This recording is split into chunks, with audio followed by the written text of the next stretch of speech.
Tekbir! Allahu Ekber! Tekbir! Allahu Ekber! Filistin Siyonizme mezar olacak. İsrail bir terör örgütüdür. İfade eden eli kanlı Blinken 5 Kasım'da Türkiye'yi ziyaret edeceğini bildirmiştir. Kahrolsun İsrail! Kahrolsun İsrail! İncirlik üssü kapatılsın. İncirlik üssü kapatılsın. Euzubillahimineşşeytanirracim. Bismillahirrahmanirrahim. Vessalatu vesselamu ala seyyidina Muhammedin ve alihi ve sahbihi ecmaîn. Kıymetli katılımcılar, değerli basın mensupları, Filistin'de İsrail tarafından yıllardır süre gelen sistematik zulüm ve katliam 7 Ekim'den itibaren şiddetini artırarak soykırım olarak devam ediyor. Dünyanın gözü önünde soykırım yaşanıyor. Çocuk, genç, yaşlı, kadın demeden her fırsatta vahşetini sergileyen, ibadet etmek isteyenlere karşı namusunu doğrultan, uluslararası sularda vatandaşlarımızı katleden terörist İsrail, kan ve vahşet saçmaktan başka bir şey yapmamaktadır. Her fırsatta insan haklarından dem vuran Batı ve Amerika, tüm dünyanın gözleri önünde işlenen İsrail terörizmine hiçbir zaman karşı çıkmamıştır. Şimdi ise tüm ikiyüzlülükleriyle Filistin'e karşı insan haklarını ihlal ediyorsunuz.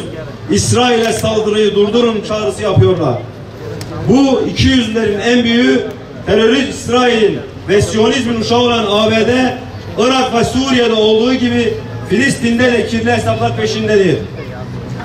ABD Dışişleri Bakanı eli kanlı Antony Blinken, ABD'nin Filistin planlarını açıklayarak Gazze'yi Filistin'i yönetemeyeceğini ve ABD askerlerinin de dahil olduğu çok uluslu bir kontrol gücünün oluşturulması gerektiğini söylemiştir.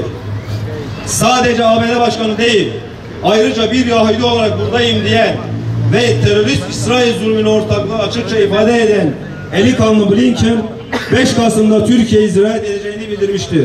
Unutulmamalı ki Türkiye'miz tüm mevcudiyeti ve şanıyla asırlarca mazlumların ve Müslümanların yanında olduğu gibi bugün de Filistin'in yanındadır. Her zaman mazlumların yuvası olan ve toprakları şehit kanlarıyla mayalanan ülkemizde katilleri, teröristleri, işbirlikçileri istemiyoruz. Siyonist İsrail ve uşağı Amerika ile barış ve adalet kelimelerinin yan yana gelmesi mümkün değildir. İncirlik üssü kapatılsın.